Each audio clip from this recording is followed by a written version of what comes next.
Mazia, special shout out to Odoo who have partnered with us on this episode. Odoo is a supercharged suite of applications that help you manage all your businesses on one platform. From accounting, sales, inventory, HR, manufacturing, and so much more. Just the same way to make our mission to share information yoyote tutapata huko nje ya vile dough ina work, how money works. I believe it's also fair that we share information on a tool that will make your money making and managing process easier. Now, I'll tell you more about how Odoo is coming through for you in a bit. So, a teller in the US, all you need is a high school diploma. Here in Kenya, to be a teller, you are a graduate. No, rudi nyuma kidogo. Episode yetu ya leo mazee will probably change your perspective about our education system and the overall concept of looking for work. Me, I usually say this, bro.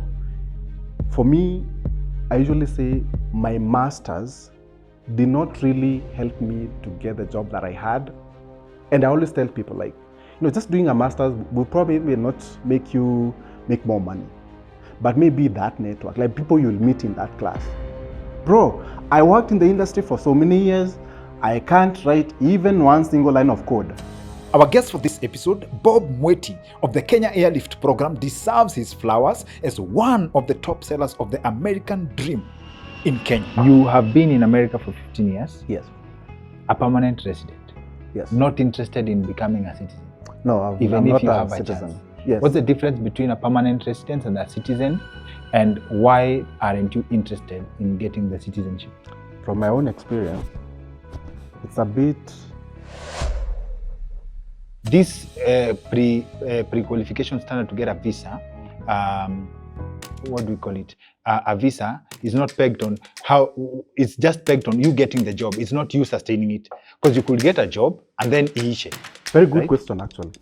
Bob Mwiti holds an MBA in professional accountancy from the Indiana University of Pennsylvania. The school there is always work, by the way. School? Yeah, in school there, when you're studying, yes, you can work. You can work as a student. Yeah, you can work. Yeah, I got a scholarship, something called Graduate Assistantship Award, where basically they pay for your tuition. So from the second semester, my dad didn't have to struggle. Nikapata job January of 2012, very nice job, and the same company sponsored me. So by the time we got to May, I already had now a visa called H1B visa, which is a visa for skilled immigrants. Halafu lazima tuongelee pesa.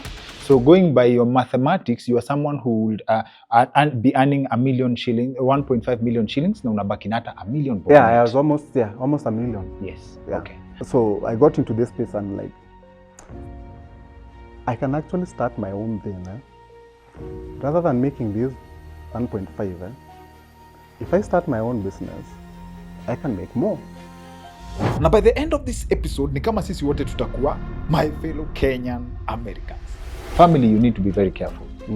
So as an ukiwa America hapo, do you import or do you source locally? A very, very interesting question. I'm Dr. Kingori, and here's another reason to subscribe to our channel. Kama hauja subscribe, now's a good time to hit subscribe and turn on the notifications bell.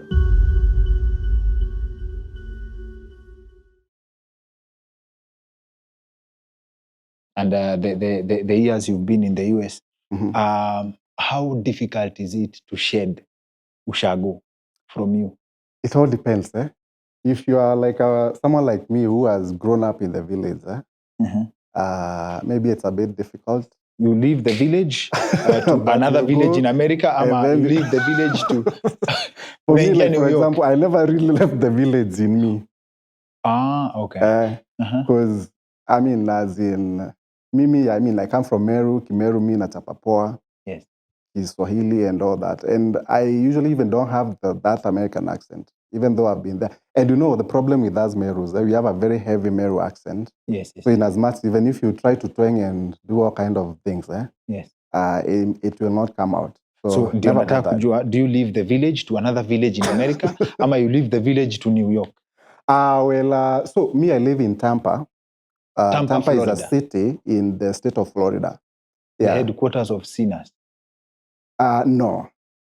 Sin City is this city in Nevada. It's called what? Whatever. When watu wanasemanga sijui if Okay. you go to wherever, everything stays there. Oh, Texas. No, not Texas. Texas. Texas is a state. There's a Vegas, Las Vegas. Yes, Las Vegas. Even I can't remember them. Yeah, that one is the city. Yeah, so the big city that is close. Okay, well, Tampa is big, but it's not actually as big as Nairobi. The biggest city in Florida is Miami. It's really nice. So there's more hip life in Miami than Tampa. Okay, so how do you land in Tampa? Like, what determines your choice to where you live in America? How do you land there?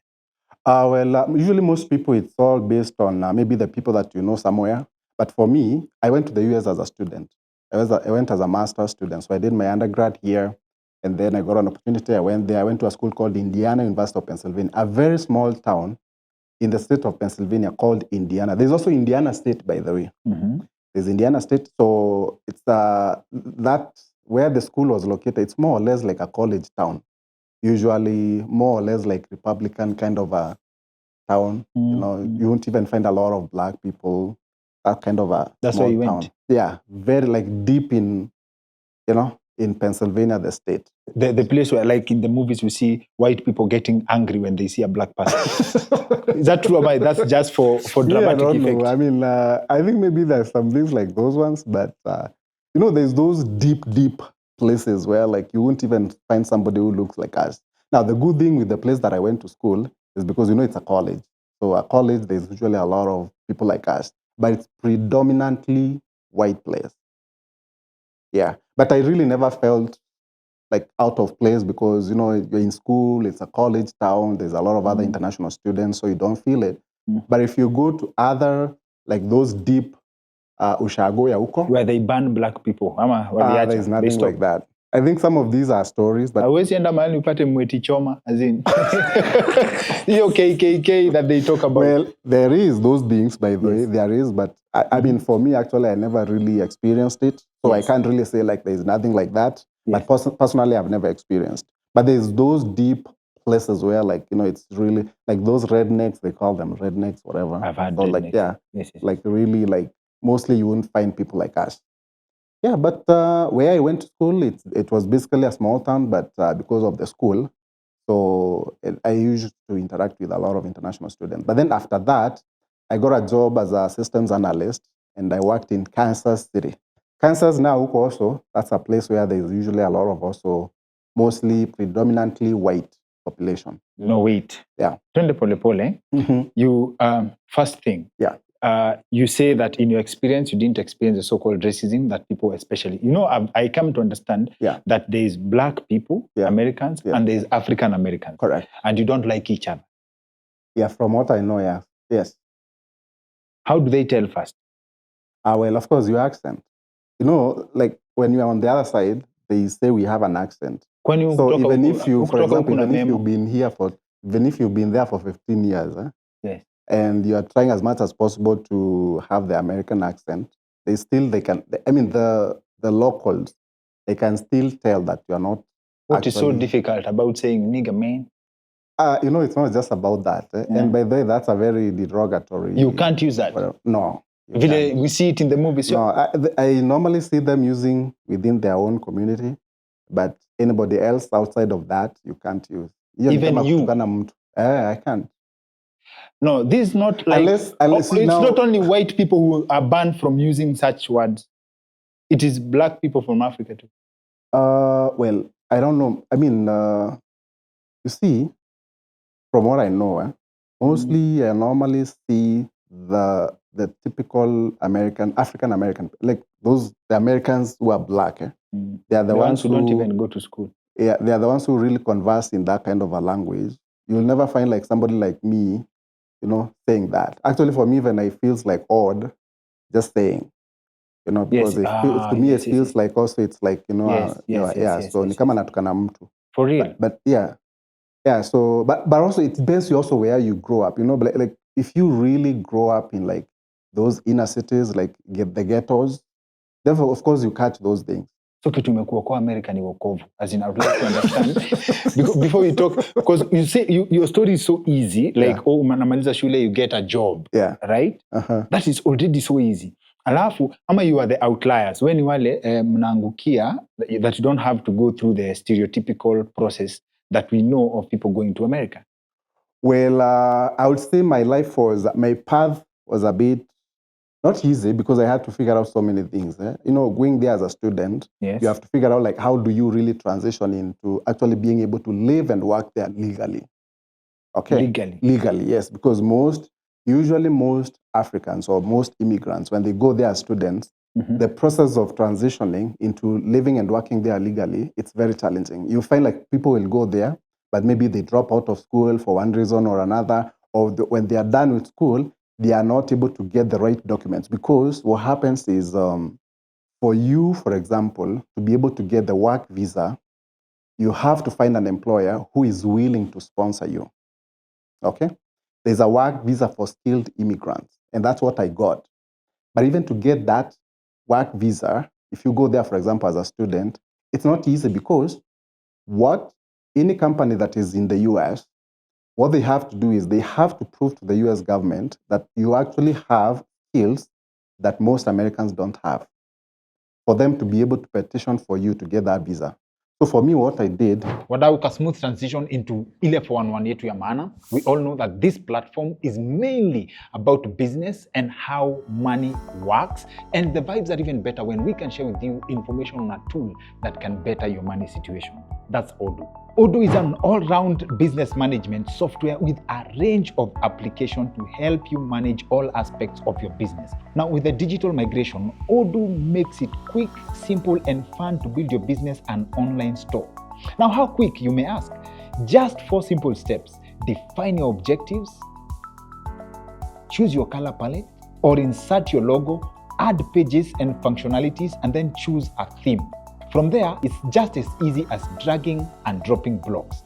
Alafu sasa you customize your visual elements by adding content like images, changing the colors and font.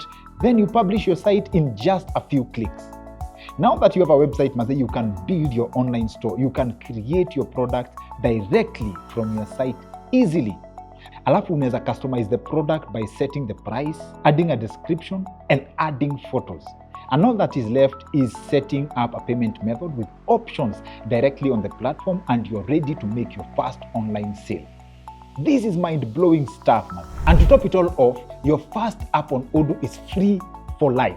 This means that you get to build your business a whole online store free of charge, including hosting and support. You also get a free custom domain name for the first year for free. Manze, unangoja nini? Nimeshakuwekea link hapa kwa description. Click it and get started. Any company that is in the US, what they have to do is they have to prove to the US government that you actually have skills that most Americans don't have, for them to be able to petition for you to get that visa. So for me, what I did, I didn't know those things when I was living in Kenya. I was just happy that I'd gotten the visa. By the way, before that, I was denied visa 4 times.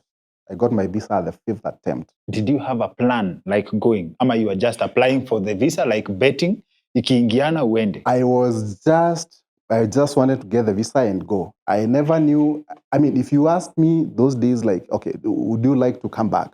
Of course, I wanted to go there, maybe figure out, go get the opportunities that were there and come back later on. But I didn't know how. What were Kenyans suffering from that you are running away from? I need to understand your story from there. Did you just decide that I want to go to America? I mean, you wanted to marry a white? Yes. What was your motivation? Well, you see, me, like I told you, I grew up in the village in Meru County. So my dream initially was to come to Nairobi. Not America, nothing. Like America, like I never even thought like that would happen. Your dream was to go. My dream was to come to Nairobi. So even when we were in primary school, like when you were choosing schools like to go to for high school, for national schools, I chose Nairobi school because of the fact that I knew for a fact Nairobi school has to be Nairobi. I didn't want to choose Mangu. I didn't want to choose Alliance. I never knew where those schools were. Yes. And I actually got the marks that were needed. It's called an A plane from Gikomene Primary School. But due to poverty, Mbona I unasema couldn't jina go ya shule to haraka ni kama Nairobi utaki school. tusikie? As in, what's the name of the school? Inaitwa Gikomene Primary School. Okay. It's a public primary school in Meru County in a village called Gikomene. That's where I grew up with my grandparents. So you scored enough marks to go to? Yeah. Those days we used to do like 7 subjects. I scored 577 out of 700. Good vibes. That got me to Nairobi school. Or you had selected that? I had selected Nairobi school because I knew that it would be Nairobi. Never wanted to go to Mangu, wherever. I didn't know where they were. Okay. Then I got acceptance to Nairobi school, but I couldn't go because of lack of school fees. So I grew up with my grandparents. So my grandparents, they had to look for a school for me. So I went to a school called Mkobo High School in Meru County. Kama unaijua, but si school fees should almost Mkobo ni good vibes. Mimi nimesomea Ngovio Boys hapo karibu. So same level. As in sini school fees. No. My friend, you know when you are poor, yeah? You know, no. Even 10,000 makes a big difference. Poverty, that's a common ground for Kenyans. Ukienda, for you to go to ukiscore marks kama hizo, isn't that where the government chips in? Well, you know, those days there was nothing like CDF, forever, all those things, scholarships, nothing. There was nothing like that. Maybe today, yes, but those days there was nothing. In fact, actually, I remember the school fees for Nairobi school was around 50,000. We couldn't get the money. So you got Nairobi marks, they kept you in the village? I couldn't come to Nairobi. I was so disappointed. And then now I went to Nkobo High School. So finished high school with a lot of struggles, school fees here and there. Then I got an opportunity. I scored well in KCSE. I got a B+, and I got admitted to University of Nairobi. Also, even that time, I was also trying to choose the programs that were at the University of Nairobi. Yeah. Because I didn't want to go at sijui akina sijui Moi, sijui wapi. Mimi dream yangu ilikuwa tu Nairobi. So I got an opportunity to pursue Bachelor of Science in Mathematics, Romo campus. Now, what I didn't tell you is all along, so me, when I was born, my dad was in high school.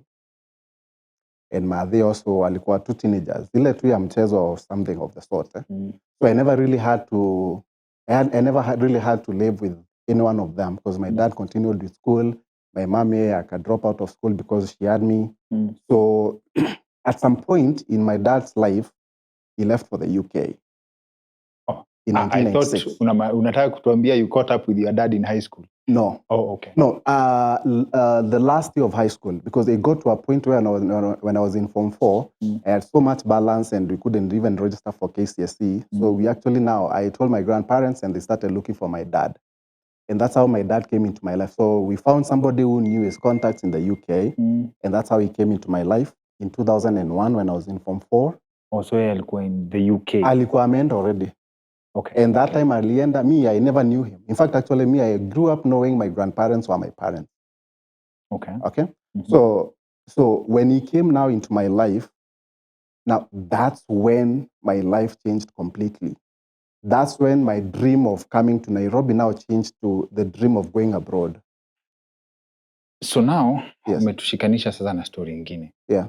You get introduced to your dad. Yeah. Like you get linked up to him when you are in Form 4. Form 4, yes. There's something special about the last year of high school. Yeah. And na wewe. But then, when you link up to him, anaambua tu, niaje, Bob ako hapa. And then he shows up anasema by the he'll... No. What's the relationship like? Aliingia tu mzima hivyo. Pick up from where he left. Tunasikia, he was in the UK, yeah? Yes. So whoever we used to reach out to him, who had his contact, so he sent some nice pictures of me in school, my school reports and stuff like that, so that he knows, like, who is this, Like also because I was doing well in school, because we didn't want to take chances, you never know, maybe he might say no. So are you trying to say that ukipata mtu baba yake ni deadbeat, it could be the child's fault? Because he was never in my life. So we never knew what his reaction would be. Because also earlier, when I got the admission to Nairobi school, we had reached out to his family, who also never really wanted anything to do with me. Yeah. From what I used to hear from my grandparents. Then you reach out to him through a proxy, yes, and he responds. Yes. So he got everything, all the package, my pictures, everything. And from there on, that's when he came into my life. So he called me. I remember him calling the school. And picks him for the first time and called the master's office, the principal's office. You know, even those days, there's no way that you could go to the principal's office and then start using the school phone. Yes. I got a call from the UK. I remember very well. Mm-hmm. He started talking to me, telling me, you know, first of all, he apologized. And me, I couldn't even hear, it was those moments where it's so emotional. I'm like, oh, am I talking to my dad or not? Like it was that. So we just talked maybe for maybe 5 minutes. Me, I didn't say anything. It was him just talking. Him just telling me, you know, I'm this and this, you know, I left Kenya this time, whatever. Yeah. And then I was just like, yeah. You know, I'm a teenager, man. I don't even know much, you know. So he was the one who was just talking. Then after that. And before that, before this reaching out, no one had a conversation with you about your dad. It's something that comes up when you need him for? This conversation about my dad, actually, like I told you, when I was growing up, it was all, I actually used to think my grandparents were you know, those shows when they are very protective, they don't want you to know anything. Like, no one told me even my dad's name or where he lived, or nothing. When do you discover? So me, you know, now when you start growing and become a teenager, you start knowing, like I think I was in class 7 or something, you'd hear people saying, oh, he looks like his dad, whatever. Like those in the village, Moshania village, those kind of things. And then now I started questioning myself, and I never asked my grandpa. DNA by rumors. Yeah, DNA by rumors. I never asked my grandpa about him. You know, ile respect to. And then I grew up as a very humble kid. Like ile as in kuongea, you know, no. Umekaa tu umetulia. So wewe tu uambiwa whatever they tell you is what you do. So me, I grew up thinking they were my parents.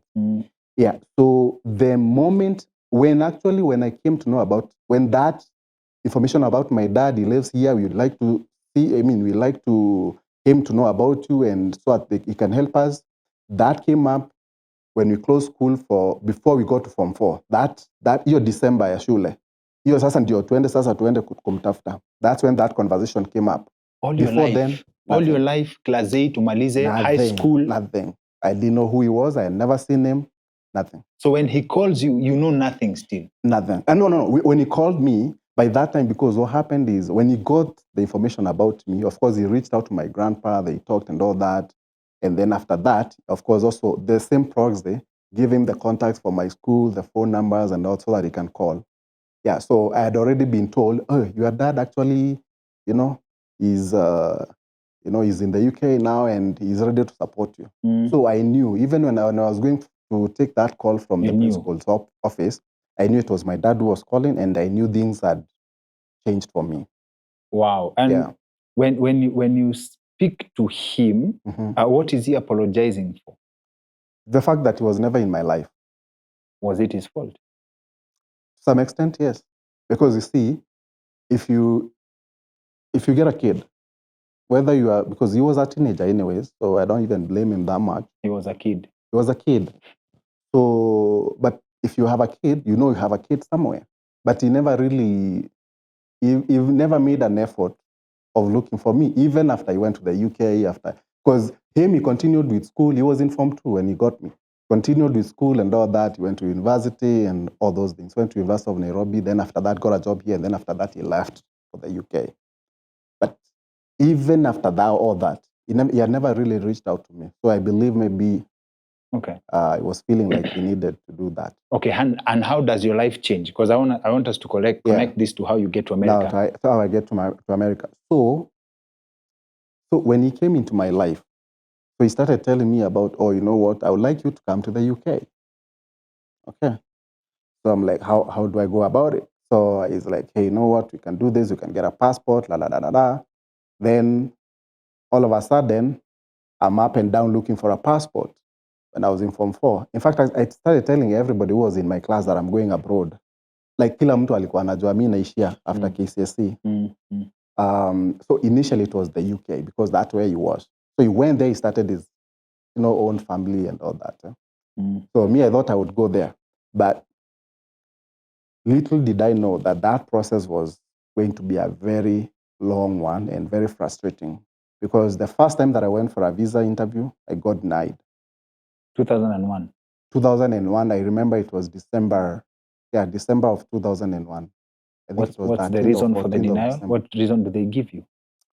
At the time, because that first visa denial, I wanted to go and visit them.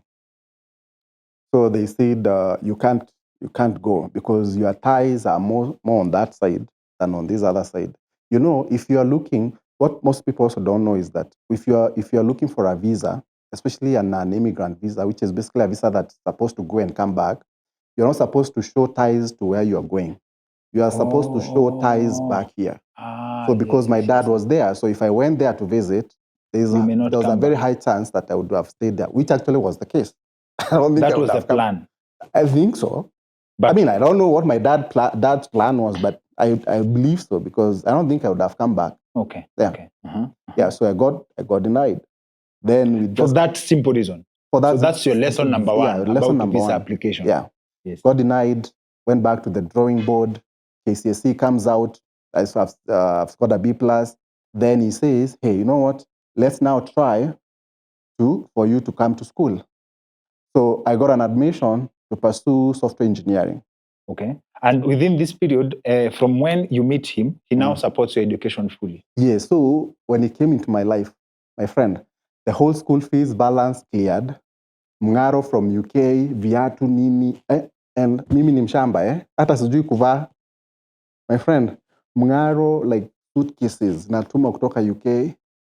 Mi shule when I was in high school, ni yule mse as in kashati kamoja, tra moja, shoes, one shoe since Form 1 mpaka Form 4. Before your dad comes? Before my dad was in my life. I used to get like 100 shillings for my pocket money. That would have to take care of my toothpaste, sijui sabuni, sijui toilet paper, all those things. But 2001 si wanasema 100 shillings ulikuwa unaweza nunua shamba. 100 shillings wapi wewe? You know kutoka kwetu mpaka shule fare peke yake nakumbuka ilikuwa $20 shillings. So you are left with 80. And then even when my grandparents come to visit me, they never used to visit me with food or anything. Kagazeti tu alikuwa anasoma Taifa Leo all the time. Nakuja nayo. Okay. So nakuna pesa. Yeah, so very humble family by the way. So sasa mshamba UK anapigwa hiyo time kwanza ilikuwa fubu. Si fubu na 05 hata bado haijatoka. Me I'm telling you. Yani Mngaro, viatu, kila kitu, saa, cameras, nakumbuka nilitumua kamera. Ushago. And you never got married? Because hiyo ndio inakuanga formula. Ushago ukiwa wewe ndio mzee wa kung'ara. That's family straight. So mimi hii Mngaro yote nini. And then also my pounds, my friend. Allah. Yes. Jackpot. So yeah, so my life changed completely, bro. Completely. From this kid who had nothing to the richest kid in the neighborhood, in the village. I used to have a phone in 2001, Sony Ericsson T28. Unaifinya hivi nafunguka hivi. Na sina mtu wa kupigia. It's only my dad.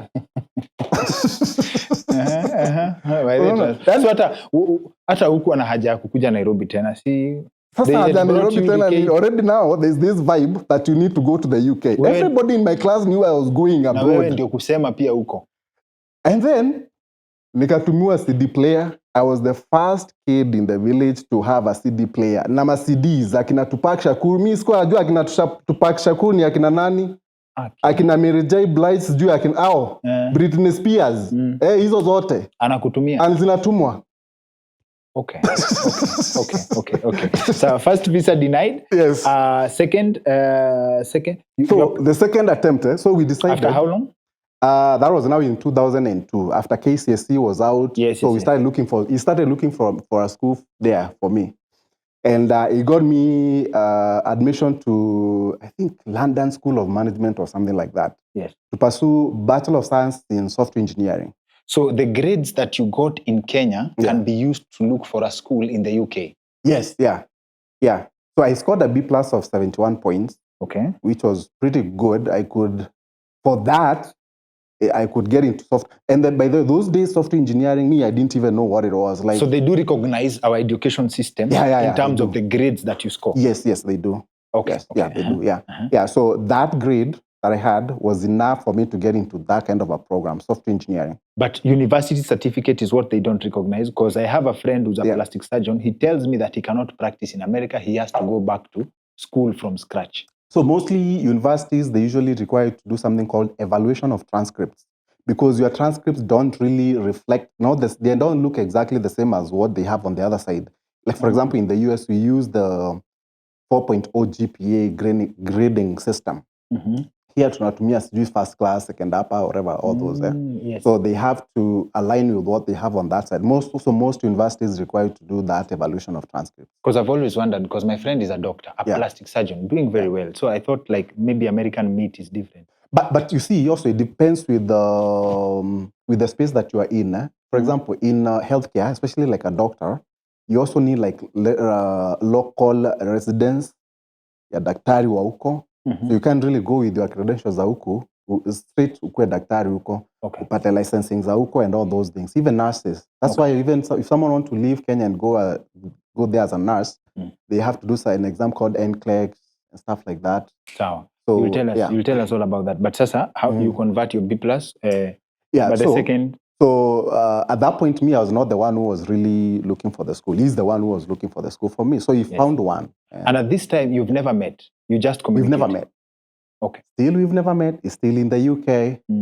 So we came to meet in 2004. He came to Kenya for the first time. You get to hear about your dad for the first time in 2001. But you get to meet him in person for the first time in 2004. But that's before even your visa gets approved? Yes. Okay. So by that time, I'm still struggling with visas. So in 2002, I get this admission to go pursue software engineering at University of London University of Management or something like that. Then I go to the embassy. So I go to the embassy and then I get denied. For some reason, he decided I use one of his friends, like financial supporting paperwork. And we use his company. And then they say, oh, you know what, the company cannot sponsor you unless you are working for the company, and then boom, they deny. Then after that, I decide I'm going to go back again. Still in 2002 somewhere, or end of 2002. Then that time again now, because they had said I can't use company's financial documents, this time I use the same person, but now not his company, but his individual. So because they had told me, they don't tie your dad to you. Yeah, remember that tying, whatever? Yes. Yeah, so you didn't want to touch that anymore. But then again, this time round, they said no. They started asking me, oh, how many kids does your uncle? Because I was saying he was my uncle. So I'm you don't have the details. Yeah, so they are like, how many kids does your uncle have? What are they doing? Like school, wako wapi? So, and the visa officer just say like, why would your uncle pay for you all these school fees? And when he has his own kids, boom, denial. Denied. Okay. So that's the third attempt. So by that time, so that's when I was now also, I had got, those days we used to stay in at home for 2 years to get to university as a regular student. So in 2003, I got now, because all this time, I've been denied. I tried to do other things, and here and there, driving, happy learning computers. Those days we finished school even without having seen a computer. So I did all those things. So by 2003, we get to the University of Nairobi. So because I had gotten the admission to University of Nairobi to pursue BSc Mathematics. So I get in. Because hii kwingine kimeumana. So I get into the University of Nairobi. I stayed there for about 3 months. Then there's a lecturer's strike. Then my dad says, hey, Bob, I would like you to go to a private university. So, and I was like, okay, fine. Because he was like, our days, we stayed, I don't know, in university, 5-6 years because of strikes. So I don't want you to go through the same thing. So you go look for a university, private one. And that's how I found myself going to Strathmore. Okay. So I moved to Strathmore to pursue Bachelor of Commerce degree in Accounting and Finance. I also did a few, those are professional courses called ACCAs. So I did that. And then also around when I moved to Strath, I also applied again to go to the UK. After my dad now came to Kenya in 2004, the first time, and I met him, after that he was like, now you're already in school in Strathmore in second year, whatever. try and see whether you can come and Definitely. visit. And he's by the way, that supporting you time I was fully. to go and visit and come back because I And was he's in Strath. supporting you fully. He's been supporting me fully. Kila kitu, Mngaro, everything, you know. Okay. Living very, very good life, by the way, in Okay. Nairobi. So now, Yeah. I'm interested in, and I believe even Yeah. our audience is, Yeah. like, what is your money mindset around this time? Like, what is your overall goal in life? As in, do you just want to go in America? Do you want to be a millionaire? Do you want to be a billionaire? Do you want to change your society? As in, what's the goal? Well, so one thing, because of the fact that I grew up without much, I knew the pain of having nothing. So I really wanted to go out there and change my life. Because also I had seen my dad what he was capable of doing. Because when I was in school, by the time I was in Strath, mi hata alikuwa ameninunulia gari. Strath, kwa naendesha bima huko Strath. So yeah, So I had akienda seen UK, that life. Akienda UK. Alienda UK, he did very well. He started a business, was doing very well. He was supported me, everything. I'm telling you, like, my life changed completely. Completely. Okay, so it wasn't so much about you because you still would have gotten anything you want. In terms of staying around? Yes. Well, because of the fact that he was there, yeah, and I had seen what he was capable of being able to provide to me. Yes, you wanted that for yourself. Yeah, I wanted that. Because alikuwa ameniweka life ingine very, very good life. And I wanted that. Does he, at this point, does he have another family? Yes. But he supports you fully? Supported me fully. Everything. Fully, you know. I can never, like, my life while I was in college here, like, it was perfect life. Perfect. So the fourth visa application is how you get to America? No. So my fourth visa application, when I was in second year in Strath, we decided, let's go and apply again. Just go for a visit. And then maybe come back. Because I was in second year, I didn't want to, like, go and then stay there or whatever. But again, I was denied. So that's the fourth time. So by the time I was finishing Strath, we decide, I was like, I need to go. Then we decide, well, the UK has become something else. Let's now try the US.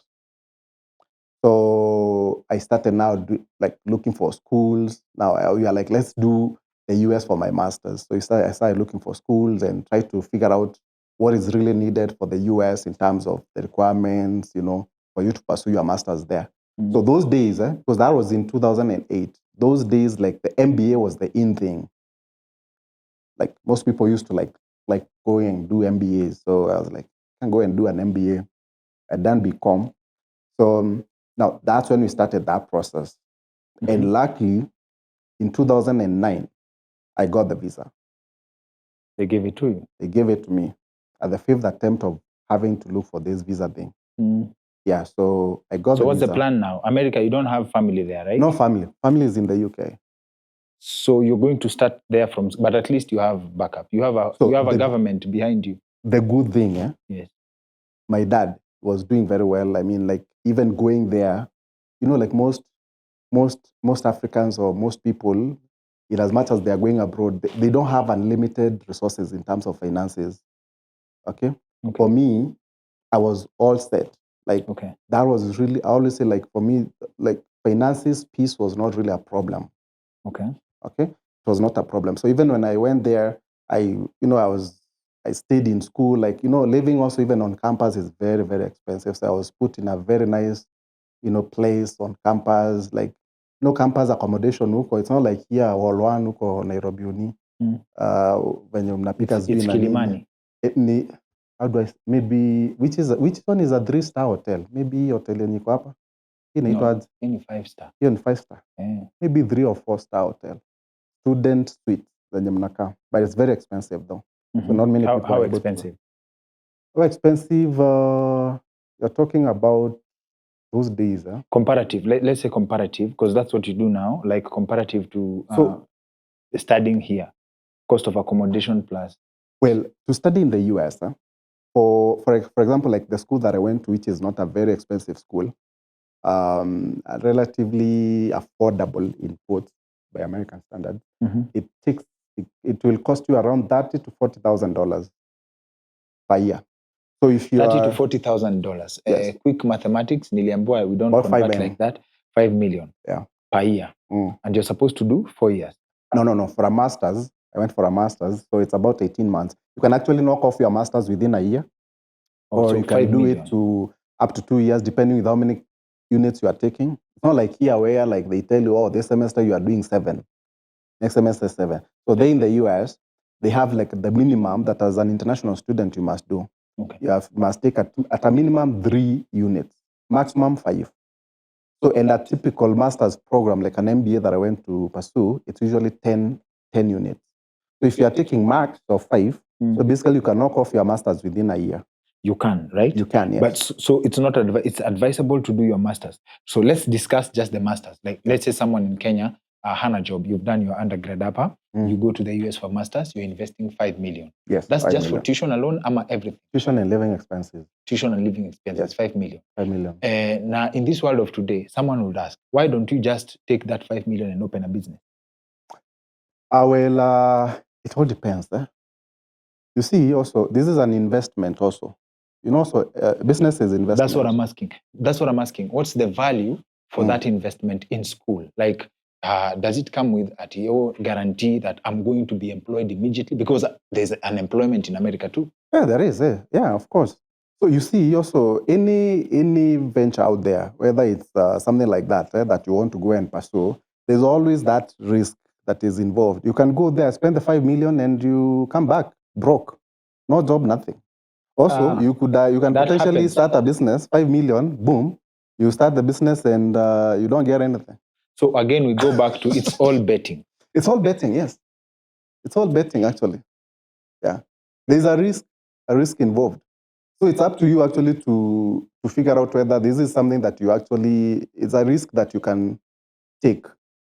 So if you go to America as a student, you go to America as a student, does the certificate, as in that you have studied in America, have value in Kenya in terms of job opportunities?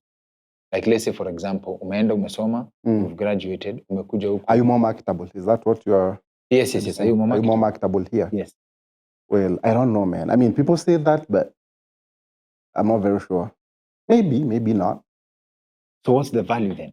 Well, you see now, for example, like the way I went, yes. You see the US student visa, there's a path of you also, if you want to stay there, which is usually what most people want.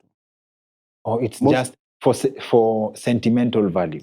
Not really sentimental, but you know very well, for example, I don't think there's so many people out there who would want to spend 5 million and come back here and start struggling looking for a job. They would rather stay there and try to figure things out. Okay. 2020, what does it look like? What does it look like to be legally employed in America? Well, so I think now it comes back to where we were earlier, yeah? When I said, for you to stay there, for example, if you go there as a student, like the way I went, you have to find an employer who is willing to sponsor you for you to get that work visa. There's a work visa that is usually given to people who have skilled immigrants. Skilled immigrants. Skilled, not unskilled. Skilled based on standards za huku ama skilled standards that they have za huko. You have studied there. You are an immigrant who has studied there and graduated as per the standards there. Yeah, you've studied there and you've graduated and you have skills that most Americans don't have. Okay? Now, let me take you back a little bit. So when I was in Strath, I did BCom accounting and finance. Yes. And then before I got the visa, actually I got a job. I used to work for Equity Bank as a teller. Okay? Which year is this? Nilikuwa hapo West 2009. When working in a bank was working in a bank. I know, right? Wewe ni dynasty bana. Uko na tai kila kitu. Wewe ni dynasty. Kama 2000 you were working in a bank when watoto unajua watoto waliacha kusema I want to be a banker. Wewe sasa ulikuwa a banker when children want to be. They wanted to be a banker. Now let me tell you the funny thing. Now, remember I have skills as a banker, as a teller here in Kenya. I go to the US, I pursue an MBA, and I majored in professional accountancy. So with the kind of skills that I had, there's a lot of Americans with those skills looking for jobs. So many of them, man, like you're among the millions of people looking for these jobs. Yes. So a teller in the US, all you need is a high school diploma. Here in Kenya, to be a teller, you are a graduate. No, rudi nyuma kidogo. Rudi nyuma Yes. kidogo. A teller in the US, A the teller in the entry US. level is too low. High school. Kama KCSE hapa. Uko na KCSE, unaenda unachora job, bank. That's a teller job. Hii ya kukaa na pesa kuhesabia Yes, watu. that one. You just need a high school diploma. You don't need a bachelor's. Okay. So now you can imagine that's the experience that I had. Those are the skills that I had. I was a teller back here. Yes. It's an equivalent of a high school, whatever. Yes. Right? So, and I'm there looking for a company that can sponsor me. And the only way that they can sponsor me is to have skills that Americans don't have. Kama sasa unasikia hii skill ya teller kila mtu, I mean high school, yes. Nini yako nayo. Yes. So you know what I had to do? Mm-hmm. So what I did was, I'm a very inquisitive person. I don't just sit there and watch things happen.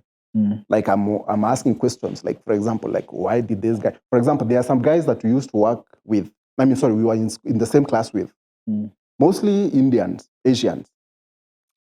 I see them in the same class. They graduate, they get a job. MBA. No, uko sasa. Yes, uko. Yes. So I'm trying to tell you that how I was able to transition yes. and work there.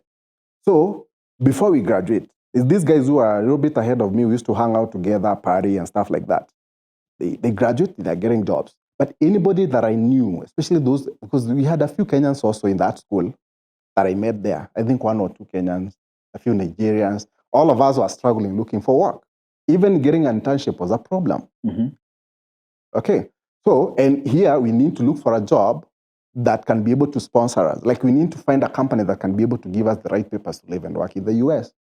So, yes, I was looking around and I'm like, okay, how come these guys, they've graduated? You hear somebody has gotten a job as a business analyst, I don't know, systems analyst, those kind of things. So, and then one of my buddies told me, hey, Bob, you can get into that space of tech. Okay? You just need to get trained on those skills. Remember, I had done BCom. I was a teller here. I had done an MBA there. So before that, the job that I was looking for was basically like an accountant, account clerk, data entry person. Those kind of jobs, no one can sponsor you, man. And those skills, every American has them. And how much are they paying, first of all, compared to Kenya? Like as compared a teller, to Kenya, like a teller job. You can talk about that now. Like how much were they paying you here? So, here I was earning 35,000 Kenya shillings. After taxes, those days I don't know. I don't think we had a lot of taxes to take out. Yeah. I was making around 28. 28. When you go to America for the same job, how much do you earn? The same job you make around maybe $12, $13, $14, $15, depending with the state. 15? $15 an hour. Per hour? Yes. So translated, huku ni per month? 15. Okay, so in a week, typically in a day you work 8 hours. Okay. So in a week you work 40 hours. So 15 times 40, so 150 times 4, that's what? 600? Yes, 600. 600 a week. $600? Yeah, $600 a week. Times a week times so that 4. Means that's about 2,400. Do the math with 130. So you're making like maybe 200 and something thousand, maybe 300. But it's not a lot of money, man. I know. Because watakushika pale kwa lifestyle. Hey, we'll talk about that. Because, sometimes, when you talk about... Because even me, by the way, before I went there, I was like... 200,000, 250,000. Even if I make like $10, it's a lot of money. Like, I've never... As in, ulikuwa unatoka huku kama hata umeshajikata mshahara. I don't even want the 15 Kwanza, let me tell you, when I got the visa, I got my visa in May. I quit the job. End of that May. And my school I was supposed to report to school in August. Yeah. So I actually stayed out of Zobo for 3 months. Yeah. Okay. Zinga. Because I was so excited, I'm going. Getting the visa. Yeah. I've gotten the visa, man. I just want to go. And you knew what you were going for? Like in your job, what you are doing here? No. I'm going to study. So yes. I'm going to study. I've worked here, Nikasi job. I'm going for my master's. I didn't care much. So why were you working as a teller? Like, was it to make money? Because this going to America comes as an afterthought, right? Like in terms of, I'm a big fan. Sorry, Mhm. I'm a very big fan of how money works. Yes. You're earning 35,000. Yes. Do you at any point settle that this is now my life? No, never. Remember, I told you I was put in a very, very nice life by my parents, by my dad. Yes. I used to drive a bima, even na hii that 5,000. Hata iku inaweza kunilipia bima mafuta. Like most of the time, like, you know, I'm left with almost nothing. No, for real. For real, yes. Na si ati ni loan ya bima ni yako tu, but just maintaining the vehicle. Like maintaining that life with that 5,000. 20, ukitoanisha 28, 20 something, you're left with nothing. Bima mafuta, bima bana. So, you know, and also you want to live that good as life. Because by that time, my dad was not really like giving me pocket money, you know, mepataka kazi, you know, so you study the Indians? You study the Indians? So I go to the US. Too? Yes. I'm trying to graduate here. I get to know about this thing of I can get into the tech space through these Indian friends. So networking. They told me, networking. Absolutely. Yes. Yeah. Me, I usually say this, bro. For me, I usually say my masters did not really help me to get the job that I had. And I always tell people, like, just doing a master's will probably not make you make more money. But maybe that network, like people you'll meet in that class, that's where something might come up. So people actually look for work in the wrong place. You should look for work in your class. Your circle. I'm telling you, so these guys, they told me, hey, you know what? You can get into the tech world without having to do, because I had become me, tech. When you hear anybody out there, when they hear about tech, they're always thinking of, oh, you have to know how to program, you have to know how to code, hacking, all those things. Yes. I don't know anything. Bro, I worked in the industry for so many years, I can't write even one single line of code. So these guys, they told me, hey, you know what? There's a lot of spaces within the technology, there's a lot of areas within the technology space that you can fit in. And this is around 2010. That was, so I graduated in 2011. So I went there to the end of 2009. So I graduated in May of 2011. Okay. So I'm graduating, I haven't found anything yet. Kwani, you were working as a student, as a teller? No, I never worked. So what I just said was, skills zenye nilikuwa nazo from this side, zenye zingenipea job ya teller. So what I had as skills from this side was teller job skills and all that. Okay. And those kind of skills on the other side, there is no way that they would have gotten me the right immigration documents that the company can be able to sponsor me. Because those are skills that everybody has on the other side. I agree. When I was in school, nilikuwa tunafanya jobs za shule tu. School, there is always work, by the way. School? Yeah, in school there, when you are studying, yes, you can work. You can work as a student. Yeah, you can work. Yeah, I got a scholarship, something called Graduate Assistantship Award, where basically they pay for your tuition. So from the second semester, my dad didn't have to struggle. I mean, of course, he was not struggling, but he didn't have to worry about paying school fees or anything. So the school started paying for me for the school fees, and also they gave me a job to work and helping the professors. So you didn't borrow the student loans too? Nothing. Okay. Nothing. So my dad paid for me the first semester. The second semester, the school pays for me, and they give me a job in school, and also used to do other jobs, in the library. There's jobs. So the student visa allows you to work in the school? Yes, allows you 20 hours to work in school. 20 hours in a month? 20 hours a week, sorry. 20 hours a week. Or for someone who has a work visa, you are allowed 40 hours a week? Yeah, work visa, typical normal job. It's usually 40 hours a week. Usually 40 hours 40 hours, yeah. But part-time, because you are going there to study, you can't be working 40 hours. So you are given 20 hours a week to work on campus. But when the school is closed, you can work 40 hours. Like right now in summer break. So right now, there's jobs in school also. There's a lot of events happening in school, there's whatever. So you can still get a job there and work for 40 hours because there's no school. Okay. But it has to be on campus, not outside the school. Understood. That's what the law says. Understood. Yes. That's what the law says, but mostly people, wakifika huko, mtu anajipanga. But anyways, so me, I graduate, and I'm not getting a job that can be able to sponsor me. So I talked to these guys, and they're like, you can get into the tech space. And one guy told me, hey, you know what? I'm also doing this Oracle Financials training.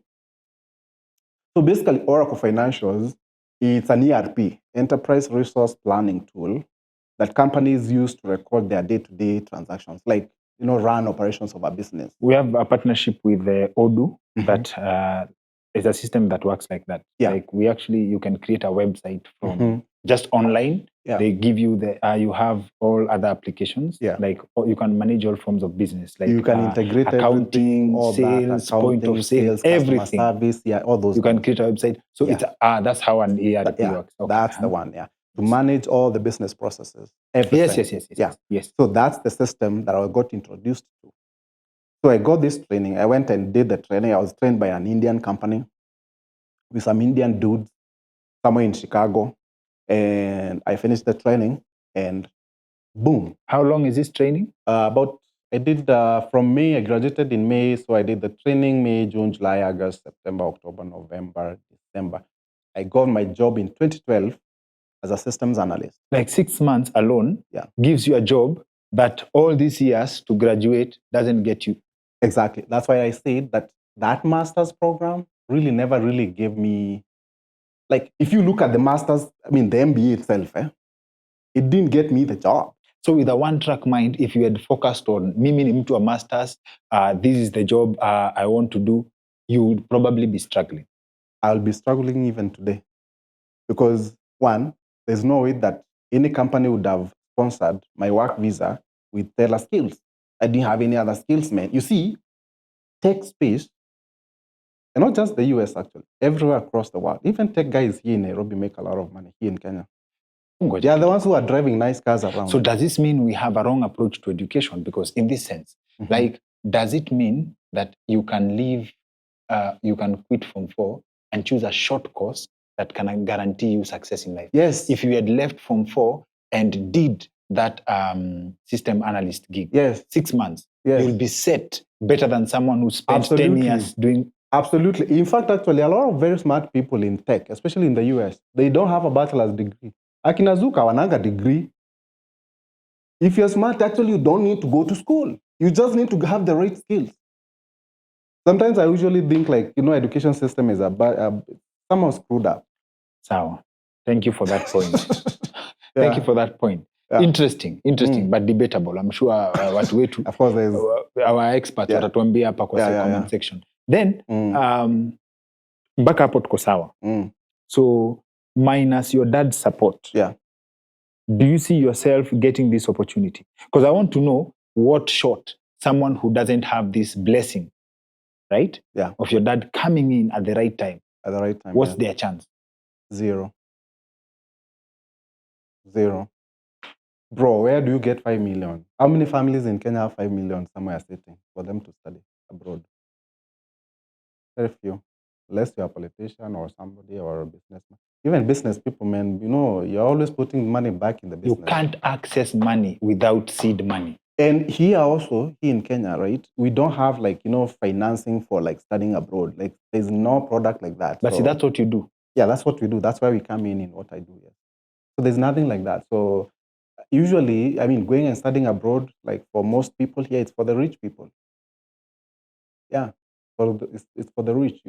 Where will you get the 5 million, man? Sawa. Before we discuss again, if there is an opportunity in what you do and you can break it down to us. You go in with a student visa. Yes. After school, you're supposed to leave America now, go back to where you came from. Yes. So the US student visa gives you a chance to work there. So when you graduate, you apply for something called optional practical training work authorization, which gives you time to actually look for work that is related to what you did in school. How much time do they give you? 1 year. For example, if you go for a master's program, you do 1 year. If you go for a program that is designated as STEM, you can get up to 3 years. Oh, but science, me, when I went there, STEM, science, technology, engineering, math. Yes. You get up to 3 years because they value you. Those skills are very marketable everywhere across the world. So even the US government, they want to give you enough time for you actually to figure things out. They basically want you to stay there. That's why they're giving you enough time, 3 years. For this other system that they allow you time for training, in this 1 year, if you don't get work, that's how most people become illegal immigrants. Yes. Let me tell you, so what happens? So you graduate, you are usually given 2 months, 60 days to find something. Okay. 60 days, you have to find something. You have to find an employer, you have to be working somewhere, and you have to be working something related to what you went to school for. For example, I did an MBA. There's no way that I would have graduated and started doing like McDonald's, like working in a McDonald's, flipping burgers, because that's not connected to what I went to school for. It has to be something that is connected to what you did in school. Otherwise, you're also violating your visa. So if you don't find something within those 60 days, you are required to come back. So what happens? Because a lot of people also, they are not able to figure out. When you come back, going back there again is a whole new process. Well, if you come back and you came back and your visa was intact, you never misused your visa, like you never overstayed, you have a chance. You can always go back. I mean, of course, it's never guaranteed. You have a chance. You have a chance, or you have a guarantee? No guarantee. You have a chance because you've shown that you can go, you can come back, and you have not overstayed your visa. Yes. But if you overstay your visa for one day, you're in trouble. Coming back, it's a no. So what happens? Most people, and this is a lot of people, they go there, not able to figure out, they just stay. They don't want to come back. You've already spent 5 million.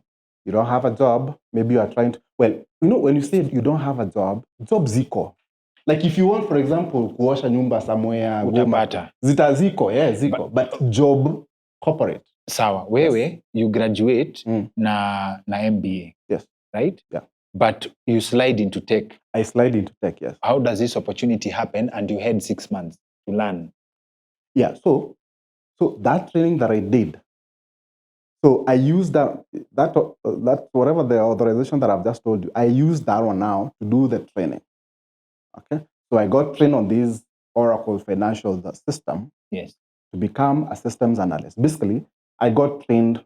Most of the boot camps out there for tech, they usually take around 6 months, and you're good. You get a good job. 6 months, uko sawa. Out there. Even here, I think even Kenya, they have all those kind of things in tech. Yeah. So I got trained. I didn't have to do any coding.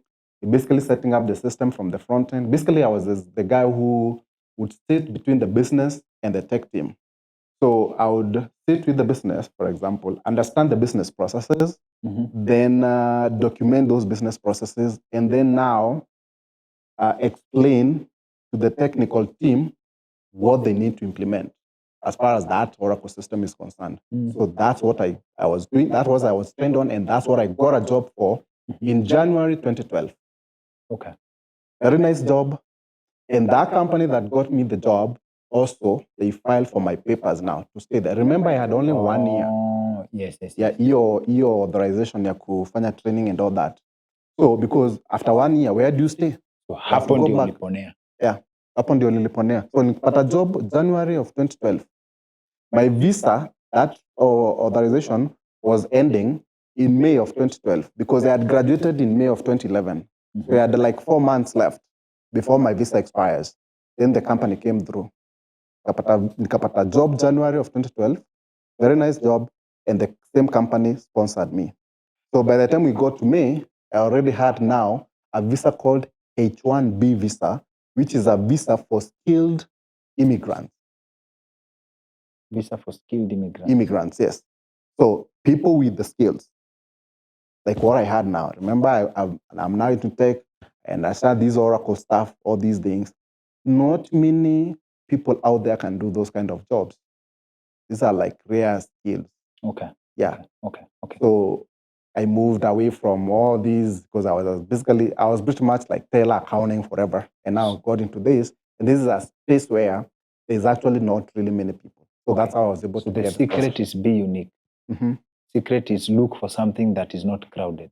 Yeah. And something that is marketable. Yes. Now, before we talk about the airlift program and the opportunities that other people have, you have been in America for 15 years. Yes. A permanent resident. Yes. Not interested in becoming a citizen. No, even I'm if not you a have citizen. a chance. Yes. What's the difference between a permanent resident and a citizen? And why aren't you interested in getting the citizenship? A permanent resident, You are basically there. You are somebody who stays there for a long time without necessarily being a citizen.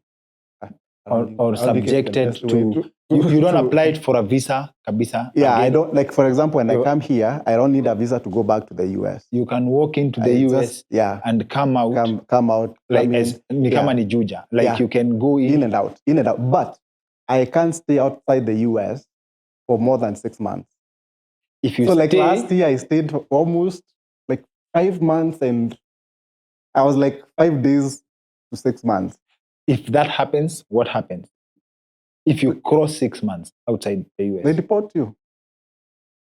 Yeah, you are no longer. I mean, you've already. How do I put it?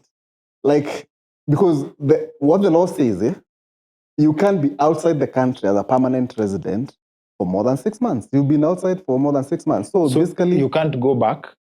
if you go back, because your permanent residency card is valid. It's not like it's not valid, because usually you're given for 10 years, like what I had.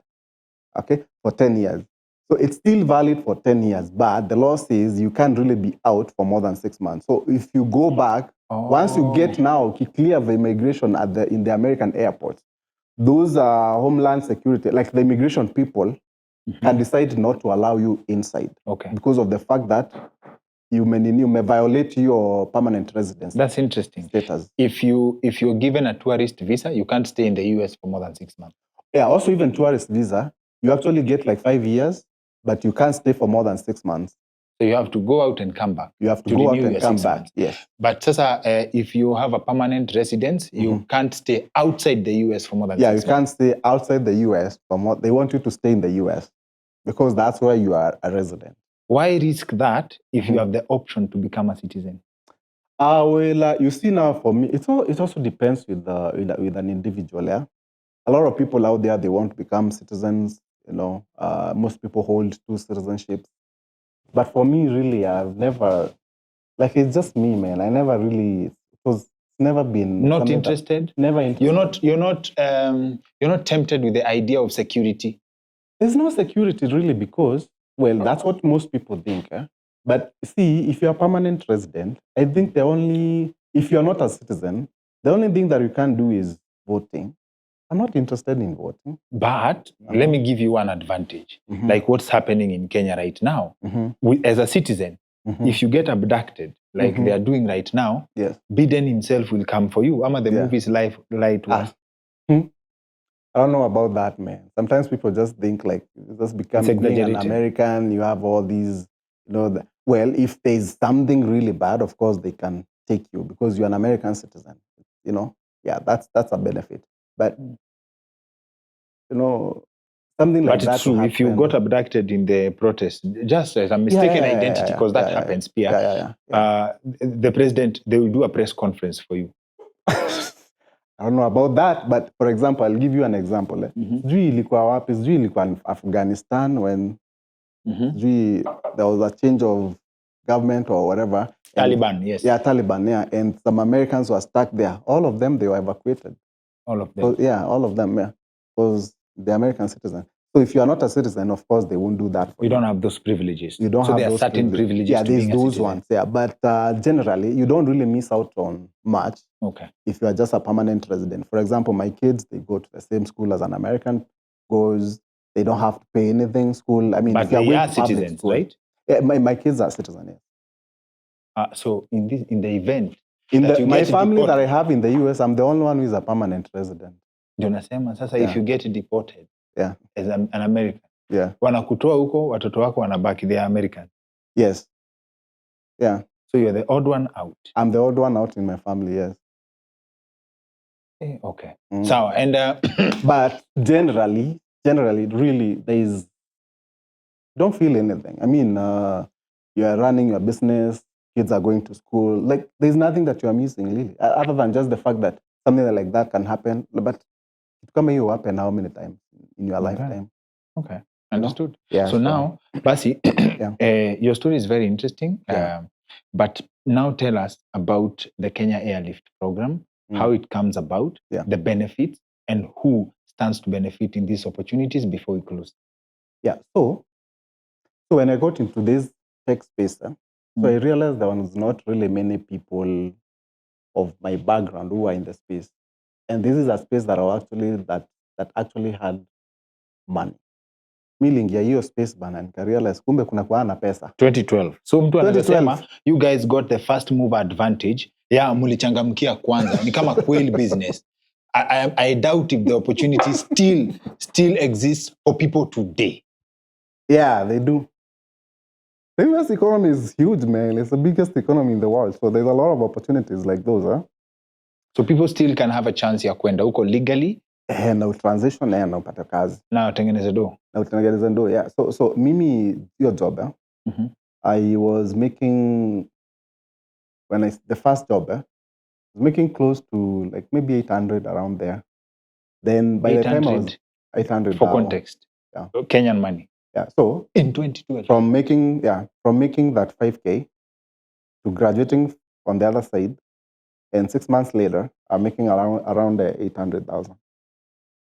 That 5, si tumesema you did not work as a teller. Yeah, I did not work as a teller. That is, but 5K ilikuwa ya nini kwanza? That 5K ya huku ni ya teller nikiwa hapa ndio nilikuwa nataka kupea. Sawa. So when you go there, you get a gig ya 800K. Yeah, after graduating. So after graduate from the Kenya, from Strath, job yangu napata that 5K. After graduate America, 6 months later, napata job na around 800,000. Lifestyle? Well, good. Because actually, not one bedroom ni 250,000. Apana. Not that bad actually. Because with that money, nilijengea, nakumbuka nilikwambia, I told you like I grew up with my grandparents. Yes. So my first salary, I started building for them, very nice home, bought land. You know, you had the typical... yes. You had money, you start income. Buying land and all those things. You had disposable income out of the 800, yes. Yeah. Because apartment then, I used to pay like around $1,000. So you have like 700 more. Yeah, so I used to be left with like around 500.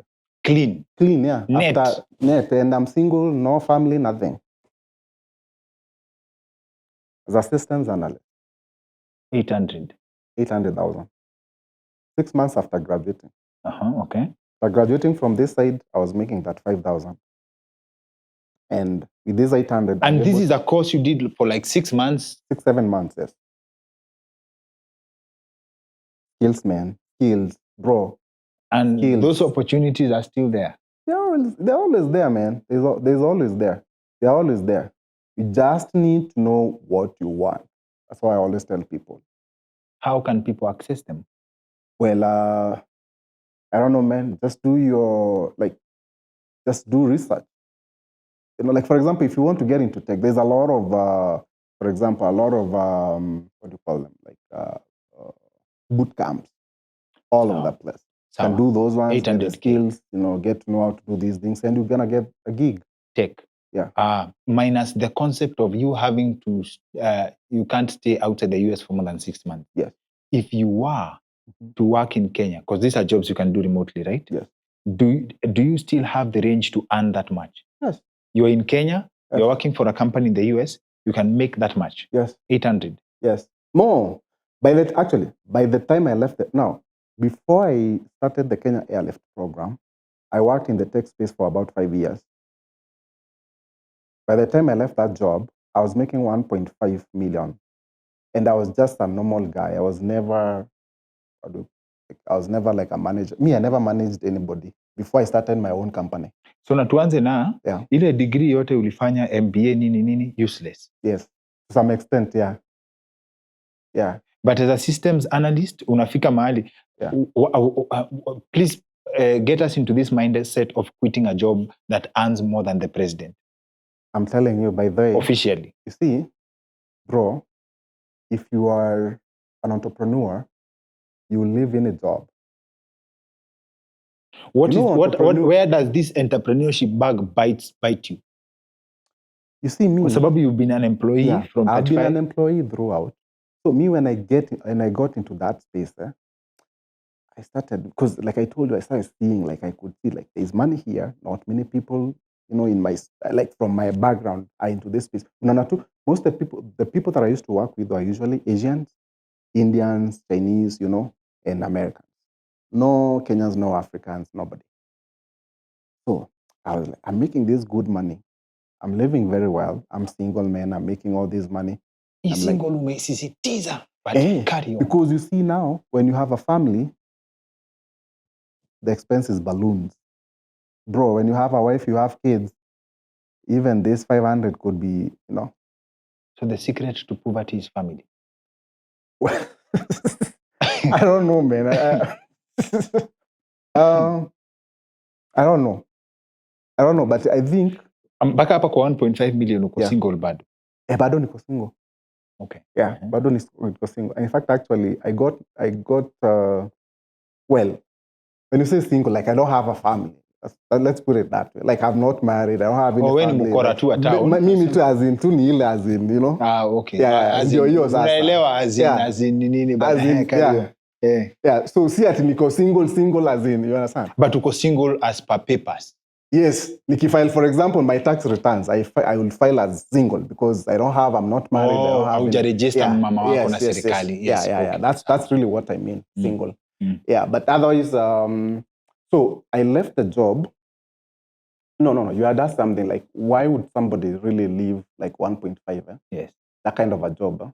And for me, I think 1.5 million Kenya shillings per month. Yes. Yeah, per month.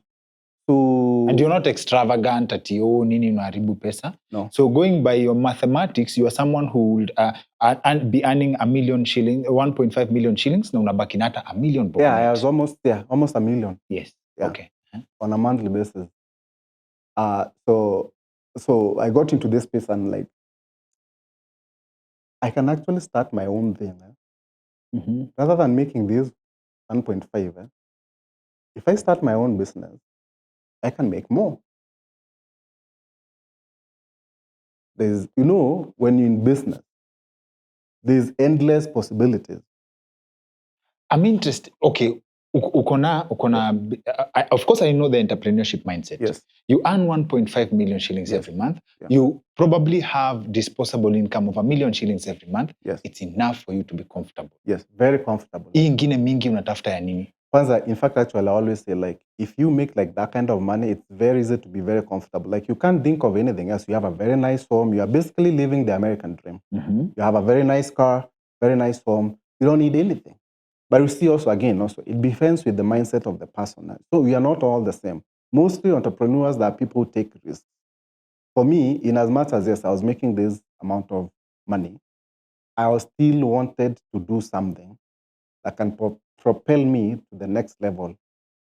So I was not very satisfied with 1.5. Let's put it that way. Okay. So I started. Are you loaded up? Are you loaded up for the uncertainty of self-employment? Well, here's the thing. I knew for a fact, even if the business doesn't work out, I had the skills. You still go back. And actually, at some point, kukaharibika kidogo. Ukarudi. Nikatafuta kazi na Deloitte. Na ukapata. Remote. Nafanyia kazi nyumbani and I'm still running my business. My business it's not making anything. And they're not tracking you to know whether you are unemployed. This pre-qualification standard to get a visa, what do we call it? A visa is not pegged on it's just pegged on you getting the job. It's not you sustaining it. Because you could get a job and then iishe. Very good question, actually. So that visa that I got initially, that H-1B visa that I talked about after school, that visa is valid for about 6 years. But within those 6 years, if you want to stay longer in the US, then the same company needs now to file for you your green card, your permanent residency within those 6 years. Okay. So what I did, I was on that visa for about 3 years. Then after that, because I had worked for the company for about 3 years, then now they filed for my green card. So I left the job after kupata two, because the other visa, you cannot work for more than one company. You can only work for the company that filed for you.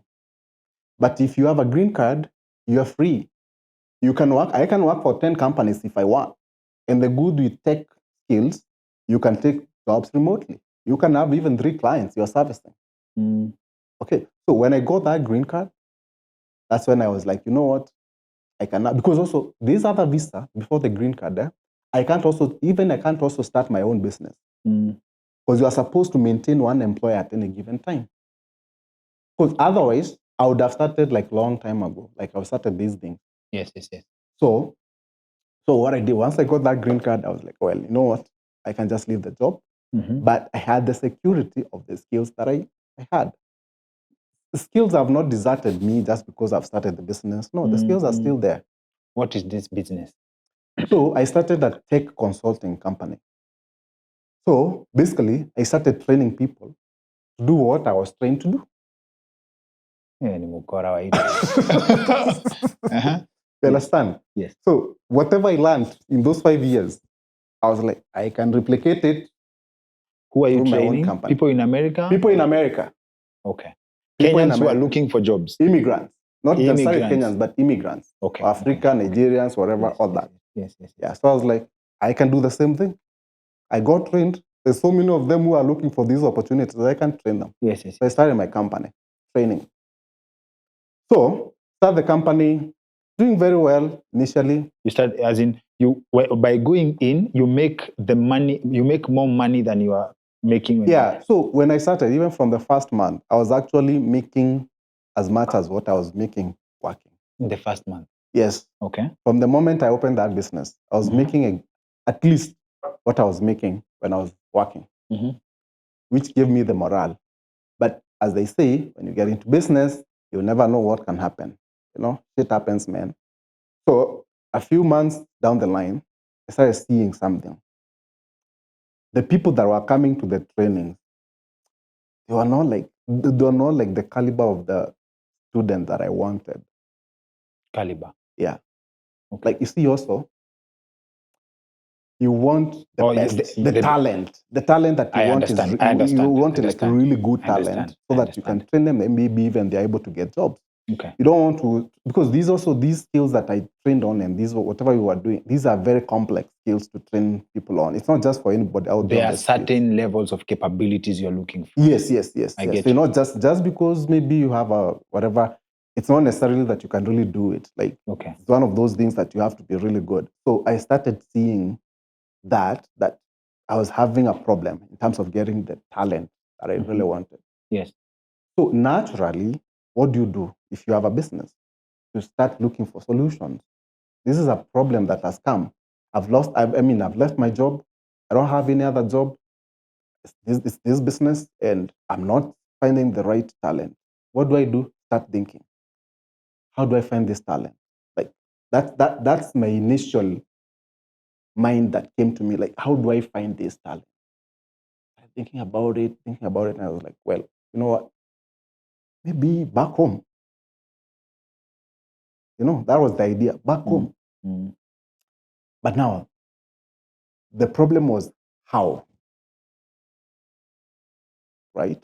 So I want people to get into the tech space or whatever, that space where there's good opportunities, but then how? Yes, you can get them back home, like how though? So one night, like in the middle of the night, I woke up with all the answers out of nowhere. Oh, I can do this. I can bring them as students. I can come up with with something for. I came to the US as a student. There's a lot of challenges through that process in terms of finances, schools, all those things. Why can't I come up with something that can bring brilliant talent in terms of students to the US? In the middle of the night, like 3 in the morning, I woke up, I went downstairs, started typing on my computer, like for like 3 hours. By 7 in the morning, I had this long handbook that explains about the Kenya Airlift program. I used to call it, and then I came up with the name also, International Scholars Program. That same morning, by that time I was already, I had a family now. By the time my wife, she woke up, she's like, Bob, what's going on? Like, you woke up so early in the morning. What have you been doing? I started telling her, like, there's this thing, there's this idea that, I think I can bring students to America. I can do this and this and this. And she's like, she thinks I'm crazy. But before that, I had also asked her to quit her job. He used to work as a nurse. Tulipatana venye tulianza business tu hivi after 2 months. Kabi, hii business iko poa. Quit the job. Let's do the business. She had quit the job. Yes, yes, yes. You know? Mhm. And even when she was quitting the job, she was like, kind of like, this guy, kind of like.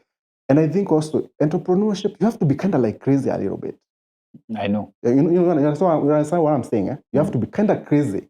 Like, you can't really like reason just like everybody else, because otherwise you're gonna stick somewhere and just stay at that very comfortable level. So me, I came up with, wrote this whole thing. By noon, I posted on Facebook that I have this international scholars program and I'm taking this and this kind of students and we can figure out the finances. I didn't even, bro, we didn't have any finances, no partners, nothing.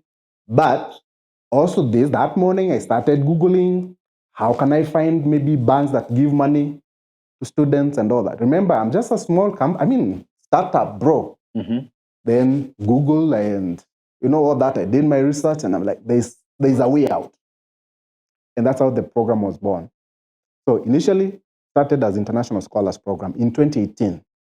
Mm-hmm. To start off, then that year also, another thing that normally happens with a business, like you expect this thing to people like to like it. Excited, yes. Yeah, to be excited.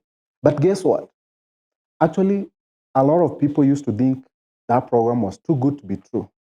Because how can you figure out where somebody will get 5 million? You understand? Like, there's nothing that had been done before. Yes, so it's new concept, everything. So I started like running ads on Facebook. People used to like report me on Facebook, bro. Like out of like 100 comments, 99 negative. These guys, scammer, whatever, all those things. Like there's nothing like this. 2018, we enrolled only 3 students. The whole year? The whole year. The whole year, 3 students. 2019, we enrolled 12 students. 2020, COVID. Mpaka 2021. So, ilifika 2019, bro, things got so big. I started looking for work. I got my job when COVID hit. That's January of 2020. And that's the first time also our first student went to the US. Started the program in 2018. It took almost 2 years for the first student to go. There's so many things that I had to figure. Nothing was figured out. I was just believing, man, I could do it. So it took, no schools, nothing, no partner universities, nothing. But I was like, you know what, I can figure this out. I'll keep on going. By 2020 January, I started looking for work because I can't sustain my family. My wife, she left the job. We already have a kid. The business, umesikia sasa ni watu wangapi? So I looked for a job. I got a job as a systems analyst as well with Deloitte. Then the problem with Deloitte, you have to disclose. If you have another business, you have to disclose you have a business. And also Deloitte, yes, and then Deloitte also, they don't want you to be, remember I had a consulting business. Deloitte is a consulting company. They implement Deloitte, they implement project kama hizo zenye nilikuwa nafanya. So that's actually how I got the job with them. Oh, so you can't continue with that business? Yeah, so if you have to work for them, you can't continue the business. But mimi ni nani? Sikuambia. They did not investigate you? Investigate watajua aje. So hii dunia watu wa kanisa hawana ukisema ufuate Biblia as a good Christian utaona moto. I don't know whether that's the right way to say it. No, as a good Christian. I'm saying that so that watu wa CRE they can relate. Yeah, because as a good Muslim. Like, bro, I was in a fix. Why would I disclose that I have a business? Hata hii business haifanyi anything. I mean, it's not even making any money. I need a job. Nikasema hapana, sina kazi, sina anything. You know why I'm interested in part of the contract. Nasema no. You know why I'm interested in that statement you just made? I'm a big fan of a concept I had that life where we are today is a combination of certain choices we made at certain points. Yes. So Deloitte really came through for you at a certain point in your life. They did. But had you disclosed that there's something else you're doing on the side, that would have been it for you. That's it. So your Continue success, struggling. so your Even this success- other company that I'm trying to build, I can't build because I don't have the resources. So sometimes you have to lie to succeed. I think so. I think so. Ow. So it's knowing when to lie. The problem. Good lie, maybe, that can help you. I don't know whether there's a good lie or not, but yes. So that's what I did. But within 6 months, Deloitte, they figured it out. Because you see, I can't stop marketing my company. I'm all over the place. Mm-hmm. Facebook, everything, whatever, I'm all out there talking. You got caught. And they do their due diligence. They don't just accept you. Yes. Within 5 months, they figured it out. I got a call, got an email from the boss. We need a meeting with you, with the principal, I don't know who, whatever. Kajua hapa kimeisha, kimeumana. Kaniambia, do you have a business? Do you have a company? Kasema, yes, I do. Why didn't you disclose? I didn't want to, because I needed the job. Kambia, you are fired without cause. As in, that kind of firing, you can't even if you are looking for another job and you've been fired without cause, bro, you can't even get another job.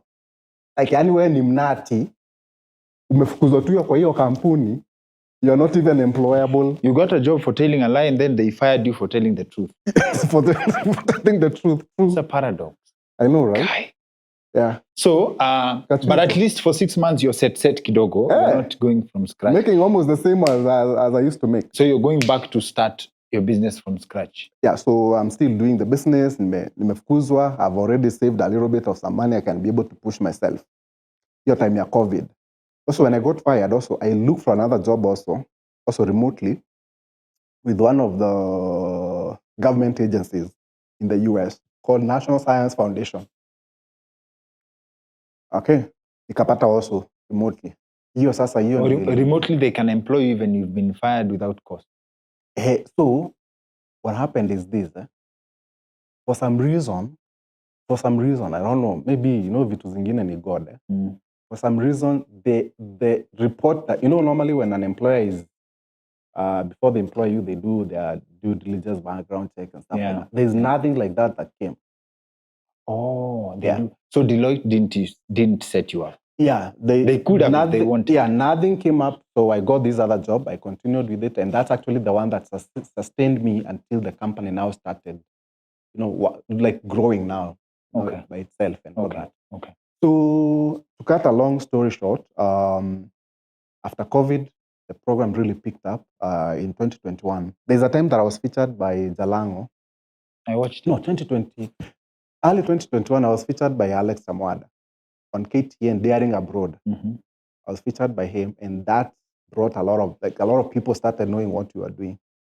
And then immediately after that, in 2021, Jalango, I watched that. Yeah, yes. Had an interview with me, and I think that's when the program really picked up. People started to know about us and all those things.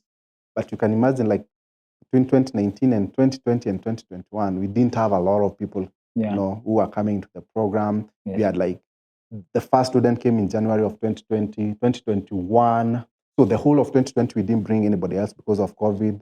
Then we brought the next batch in 2021 of 4 students. Then after that, 6. It was so slow, bro. So now, as we close, what's the concept? What's the concept? Who is the target? Yeah. How do they benefit? What do they need? So basically, the Kenya Life program, we are an education financing scheme that helps bright students to pursue graduate studies abroad, mostly STEM program. You can have any kind of undergraduate major, could have done whatever, but you must be somebody who is willing to pursue STEM graduate program. Science, technology, engineering, and mathematics. Engineering and math. Okay. And what we do, because that process of going and studying abroad, it's extremely expensive for most families. We've said, to study in the US, it costs about around 40,000. About 5 million a year on that side. Okay. So what we do is that we have partnerships with universities where we get some waivers, for example, tuition fee waivers. There are some universities that we have waivers of up to 1 million Kenya shillings. But you see also, even if you get a waiver of $1 million, You still You need still 4 have the million. 4 million that you have no idea where to get. So what we do, we've partnered with banking institutions on the other side in the US that gives our students unsecured student loan that you can go study and repay in 10 years, whether you're in the US or whether you are back here. Interest rates, how does that look like? So the model is not like the traditional model of lending here, where you have to have like collateral. I don't know what babu yako akue na shamba. So what we look for is that you have to be somebody who is smart and you have a potential of getting a good job so that you can be able to repay the loan. The potential of getting a good job. Potential is job. basically what we are banking on. Yeah, so that's why also that program, we focus on STEM, because STEM generally, you are marketable. That's the assumption, that you have STEM skills, you are marketable, so there are chances of you getting a job, and now you can be able to repay the loan. So how do students get on this program? We have a lot of bright students who are done with high school, ama university, but hiyo mpenyo ndio hakuna. So how do people get on the program? Yeah, thank you. Very good question. So quickly, so also, because that process of going to the US, let's say, for example, even we have the funding on the other end of your tuition and living expenses, a lot of people also are not able to make that journey. Hata kama umepea mtu scholarship pool on the other side, that process of going to the US also is costly. Averagely, you need around $5,000 to make it to the US. Uanze process hapa, ufike, ndio uanze shule. In terms of school applications, visa fees, service fees, medicals. That's almost 700,000 now. Around 700, 800,000. You need that also. Also, what we do in the program, we also give that to you. So instead of you having to worry about the 5,000 and the other, 800,000, let's say 800,000 Kenya shillings on this end, and also the 5 million on the other end, what we normally do is we normally charge $1,100 for a student to get into the program. And then we are able to facilitate those who are leaving. We normally actually give them the money from our own kitty, revolving fund, for those who are contributing. Okay, yeah. In kama chama tu, you contribute 1,100, and then we use that for all those who are contributing. We use that to take care of all these expenses of up to 5,000 for those who are leaving, because not everybody, even in as much as people are joining on a daily basis, we are not taking students to the US on a daily basis.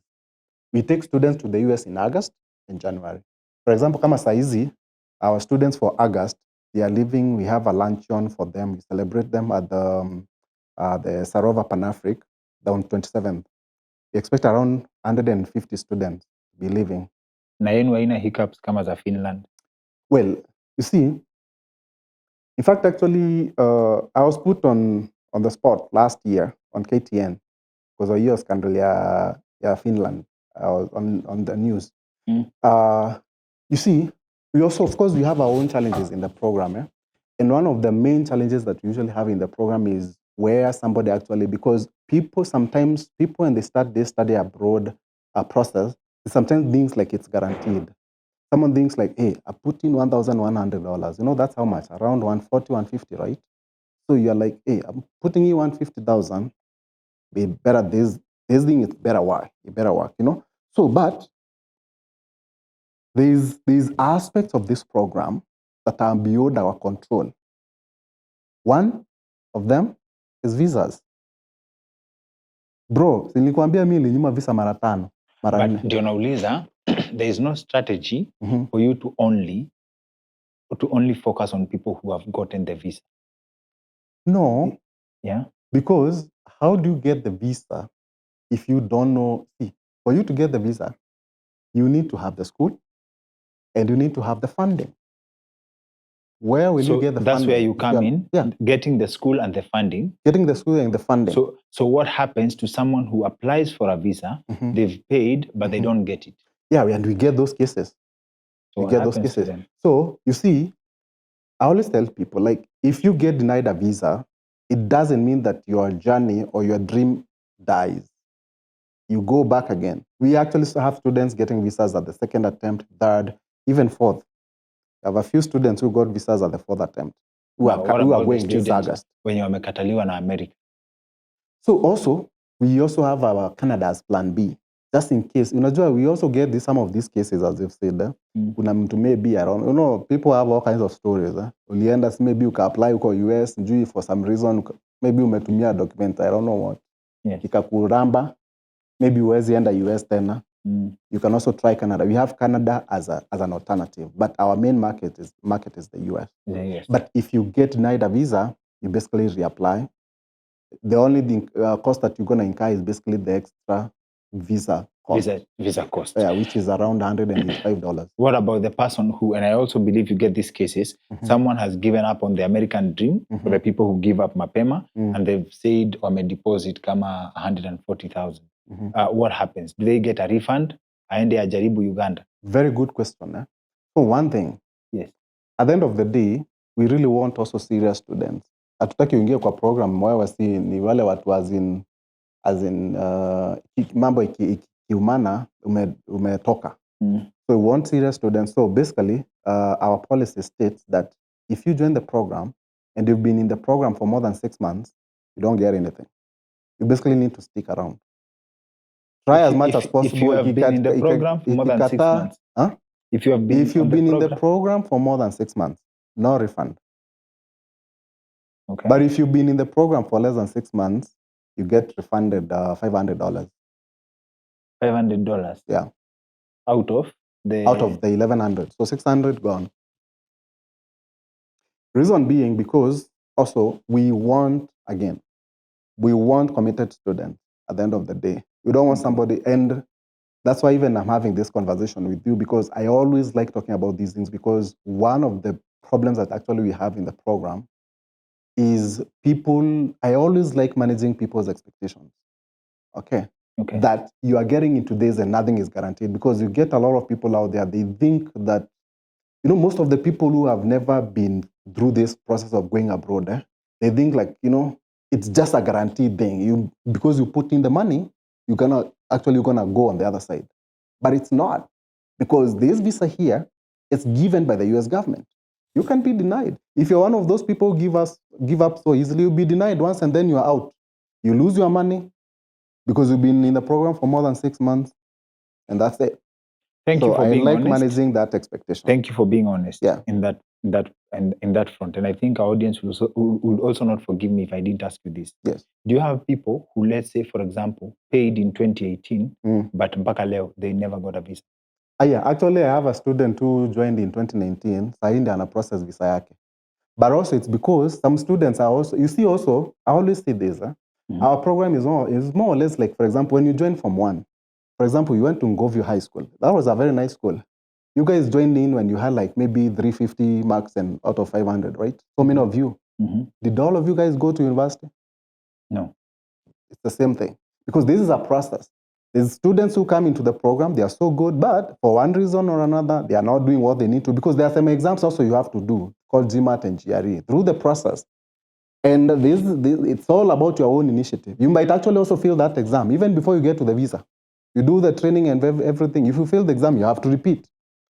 Okay. And if you have to repeat, you have to pay an extra money for that exam. So there's aspects of the process that you have no control of. So it's just like the way I'm telling you, like maybe those guys who went with in high school, maybe out of the 100 who joined Uniform 1, those who went to college, who qualified, were like maybe 70, 30. It's the same thing also with this one. So to recap now, someone wants to give themselves a shot at the American dream. Yes. You have $1,100. Yes. You can go, and you're a bright student. Yes. You can apply for the Kenya Airlift program. Yes. By paying that money. Yes. In return, all you need to do is just get hold of the visa. Yes. Your company guarantees that this person, once you get a hold of the visa, you'll take care of the funding from that side and the school. Yeah, because even before you get the visa, you need the funding. We approve you for the funding before you can't go to the embassy without showing that you have the funds. And now once you get on the other side, the money goes directly to the school. And then after that, once you've opened your bank account, the remaining money gets in your pocket, because that's what you're going to use for your living expenses, accommodation, food, and all that. Okay. And then you process ya kwenda, you don't have to worry. Utakulipia air tickets, all those things. Kila kitu, yeah. hata venye utapikiwa from the airport, the school, na all we, that. Na wewe ukimaliza shule, now depending na bidii yako, you get a job and start paying for the loans, and it's affordable. It's commensurate to what you can earn in a job. Si ati itaenda kukunyonga. Now, let me also clarify on that. Because also, there's a few things about the program that I always like people really to understand. Also, people tend to think, and initially, even when you started, you are taking people to work, which is actually not the case. Taking people to study. You are going to study. In fact, actually, the US government, they are the embassy. If they know that your intention is to go and work, you're not going to get the visa. And you know the US government is watching you, saying that you take people to study, so that they can work, so they can actually deny your people on your program visa, because they are watching. Because they are watching. I've done so many interviews. Yes. The program is for students. You are going there to study. Go study. If you find an opportunity like I did, you stay there. If you don't, you come back to Kenya. Even though we gave you the loan, utalipa hata ukiwa huko. How many people have gotten an opportunity from your program? What's the success rate? When you move to mathematics, what's the success rate? Success rate is quite high. We are talking of in the 90s. We had a few cases of students actually who came through. You see, over 90% success rate. Yeah, over 90% success rate. We had cases of students who got into the program, but they drop out of school. They were not, how do I put it? They were not really into this. Okay. They just wanted to go to America. They just wanted to go to America. So unasikia mtu alifika sijui ameenda sijui hata ujui. A few of those cases, which is actually normal. Very normal. It happens. So what we do in the program is, because at the end of the day, also we had, even the US government actually knows about the program, and I had meetings with the embassy asking about what we do, because they really want to know. They know, is this a scheme of, sending people to go, those kind of things. If you've met them, shouldn't they be in a position to guarantee you, as in, let's say, for example, they certify you as someone who does things above board. Shouldn't that be easier to guarantee your people visas? Like, wale watu wameletwa na Bob? No. In fact, actually, when it comes to visas at the embassy, if you are not like a very organic case, it's a problem. Yeah. So what we are helping the students is basically the process, funding, or that advisory and all that. Just like Kenya, for example, there is a lot of other agencies out here. So many of them education agencies that send students abroad. It's pretty much the same thing. The only thing that we are doing is we are financing. But you are pretty much like an agency that sends students abroad. So, but when you're going to the embassy, you're basically going on your own. I mean, it's not like Kenya Life program is pushing you. It's basically you. So we prep you, we do everything that is needed of you, but at the end of the day, it's you, na Mungu wako, na huyo visa officer. But mtu akipata visa, you guarantee that funding nini zote. Yes, because when you are getting that visa, we've already approved you for the funding. So you can't really go for the visa without showing that you have the finances. So ni wewe na US Embassy. Ni wewe na US Embassy. Like inaweza umana, unyimwe, lazima uende tena mara 1, 2, 3, 4, 5, 6, 7. So watakunyima na wanajua unaenda kusoma mbele ya Mungu, wanajua unaenda kusoma. Si nilikuwa na nyima tu also. But wewe ulituambia makosa zenye ulifanya. Yeah, but you see also, see necessarily, okay, here's the thing. In as much as, yes, there was those things that I learned. Yes. I think the main reason why I used to be denied visa those days, even I was not good in terms of communications. Bro, mimi metoka mbali. When it comes to communicating, mimi nilikuwa mshamba. As in kizungu ilikuwa shida. That's even why my dad had to take me to Strav. Ndio at least nikuwe na mayoyo wengine, nielewe, hata kuongea. Understood. So that was the reason. And most people, they are not able, most African students actually, they are, when they go to the embassy, they are not able to articulate the reasons why they are going to study very well, very convincingly, to the visa officer. Okay. Most people go out there and they are so humble. Mzungu hataki hivyo. Actually, mzungu anataka kimbelembele. That's when I came to realize in life, by the way, usiku ile muhumble ati tuko tu hivi, hapana, hataki hizo story. Kimbelembele hapo, unasema what you are going to do, how you gonna come back, because also at the end of the day, you are supposed to show ties back to your country. Not huko. Sawa. Useme utamaliza job huko alafu ukuje upate kazi hapa. I mean, umaliza shule huko, you come and work here. The beautiful thing about this conversation with you is it presents an opportunity. Yes. So now, Nikona, just one more question. Yes. Ya mwisho. Yeah. But before your question, for our audience sake, right? If there's anyone with any more questions, please tell us about your recruitment process. Ndio mtu kwanza, the questions I'm asking before someone signs up to the program. Watu wa kusign up wako. Hiyo nice nisikuambie wako. So where do they get what is your recruitment process? Na wanaipata wapi? Ndio for anyone interested in signing up to the program, they can reach the company. Very good. So first of all, qualifications, usually you have to have a C+ in KCSE with a second class division. It can be second lower, but as long as your GPA is at least 2.8, there is a way that we calculate GPA. So what normally you do is if you want to join the program, you go to our website, www.kenyaairliftprogram.com. Program is PRO. Take a link up kwa description. Kenya Airlift Program, PROGRAM. That's how we write the program. That's how you apply. Yeah. Okay. So if you go there, you download the program, our program handbook, like a 50-page document that details everything about the program, like the policies, all those things that we've talked about, and schools that we work with, the kind of scholarship maybe in those schools and all those things. And the data success rate. All those things. In fact, actually, we've been able to facilitate almost 3 billion in student loans since inception, over 300 million in scholarships, and over 100 million in relocation funding. Kenya shillings. Kenya shillings, yes. Sawa.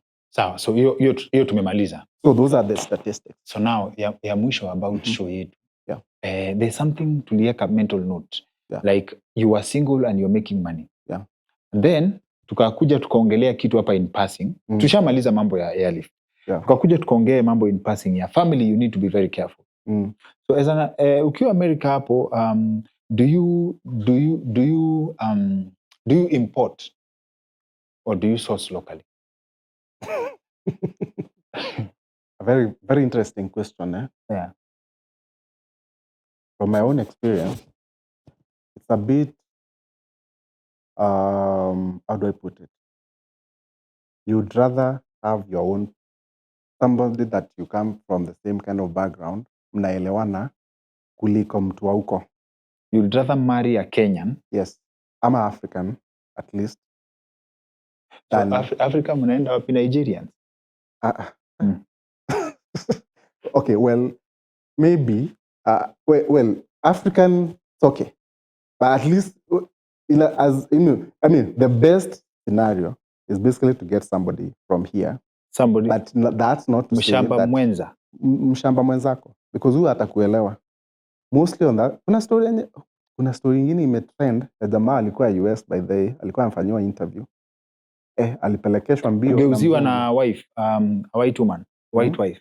Jamaa fulani ya kipara. Yes. Yeah. I saw that story. Used to do very well in the US. Yes, I saw that story. Struggling, yeah. Aliacha kila kitu huko.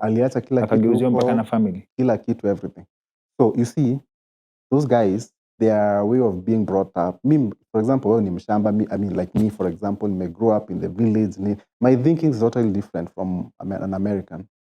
Are you talking from experience ama wewe ulitafutia tu ka mkisi wako hapo nini? Nilidate wazungu. Ukiwa unaenda huko sinwa ndio the majority. So you can na ukatoka mbio. So you get to see because amuelewani vitu zingine. Zingine amuelewani. Kisirani gani? I mean, I'm saying like your perception of who a wife should be versus their perception of who a husband should be. There was a clash, ama? Yeah, you see, first of all, the American system, kama like wife yako, ni kama hata hakuna kitu unaweza mwambia. You know as there's a way an African woman has been brought up. I mean, you have to be very honest with ourselves. Kuna hiyo hata hiyo mzungu hata yani tu anaweza kupeleka tu mbio tu. Let me put it that way. Mbio na sisi hata huku tunasema huku sasa sisi kwanza venye alipelekeshwa mbaya. Tunasema huku tukiona, okay, let me reference movies because ni movie tunajua. Yeah. Huku tunaonanga if we can teach our women how to love like American women kwa movie. Sana hiyo. Whatever you see on the Hiyo ni movies, cinema. basically ni movie tu ni cinema. Things on the ground, man, you are better off with our people here. But also you see also some of these things, man. I don't know. I think because also sometimes also you might find somebody here. I've seen some of those cases, even my friends in the US. Apate mtu huku, huyo msichana alikuwa anataka tu kufika America. Get married and then boom. Amefika huko amekuwa mang'aa. Hata hataki kusikia anything, amekuacha. So the problem hapa ni the wife kusikia maneno. That's the only problem. Nothing else. I think so. That's the only thing. You see, bro, when it comes to marriage, you really need to have somebody who you are compatible, who you understand each other. You know? Because this is a life partner. I mean, and especially kama mtu kama me, and I'm talking this out of my, I mean, mimi sasa si ati I'm talking for everybody else, mimi. And me, I'm a Meru. Merus, I have my own reservations when it comes to the kind of, like, stucky. You understand? Meru like men don't even go to the kitchen. Na hatuendangi hata kitchen. Kuna vitu zingine hatufanyangi. So alafu unajua tuko na hasira. So ukioa mtu wa huko, hauwezi kula conflict. Hauwezi. And then also, those things, sometimes they sound like small things, But my friend, if it's somebody that you're going to spend your life with, you just want somebody that you can, mtu mwenye mnasikizana, all those things. So it's very rare for someone of African descent to settle in a marriage with someone from an American culture and it works. Ni hard. I would not say rare, but we have, of course, many cases that have worked. Because, if somebody is watching this and they have their families, they've been married for that long, there are families that have, of course, worked. But most of the time, they also don't work. Most of the time. Yeah, you are better off with your own, mtu wa kwenu. Next time tunapiga na wewe story, juu sahii tumeenda karibu 2 hours. Next time tunapiga na wewe story, naweza penda sana kusikia story ya culture shock. Na najua, now that tumepiga story ya kuingia huko, niko very curious about you. You're transitioning sasa into the American lifestyle. Acha leo tuifungie hapa. Tuachie story hapa. But next time we'll talk about that. Asante. Asante sana. Asante sana for sticking with us up to this point. I hope you enjoyed our content. I trust that this was time well wasted. Please feel free to join our family by hitting subscribe and turning on the notifications bell. Tukona a lot of good vibes already uploaded on the channel. Tukona so much coming through. I also hope that you loved our location, the shots, nini. That's just a highlight of Wojo. Wojo is a premium co-working space in Nairobi City. If you ever have office needs, ofisi imekuwa furnished kila mahali. I'm talking premium conference facilities, office space, a space that can bring out the best of you as far as creativity is concerned, productivity. You need to get in touch with Wojo. They'll give you flexible contracts, a very prime location, flexible working arrangements, affordable rates in a premium location. We'll be sure to leave you a link in the description below on how to get in touch with Wojo. Consider yourself plugged. Otherwise, I've been your host, Dr. Kingori. See you on the next one.